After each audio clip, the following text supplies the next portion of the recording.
In this video, we will be showing you how to fix a mini skid steer where one side continues to drive when the hand control is released. Here is an example of the way it's acting. The first step is to pay attention to which side is acting erratically. In our case, the left drive motor won't stop driving. Then shut off the engine and move the drive joystick in all directions to relieve pressure in the drive pump.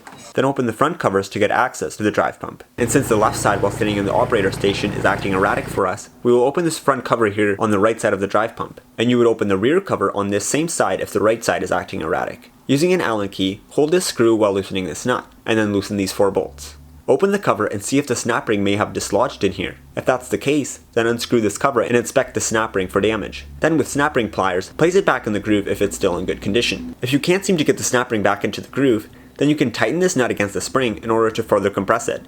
This will make the groove more exposed so that you can place the snap ring in easily. Try not to move this second nut though. Make sure the snap ring is seated properly. You can then put the nut back in its original position. Also, make sure the O-ring is in place before closing the cover.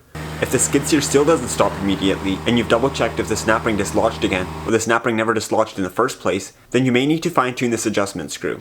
When there is slight movement after releasing the hand control while driving forward, observe whether the track moves farther forward or in reverse, and then make these adjustments. Loosen this nut and make quarter turn adjustments at a time. Turn the screw counterclockwise to decrease any forward movement, and turn the screw clockwise to decrease reverse movement. On the other hand, if there is movement after releasing the hand control while reversing, then the opposite adjustments will need to be made but on the same screw. Turning the screw counterclockwise will decrease any reverse movement, and turning the screw clockwise will decrease any forward movement.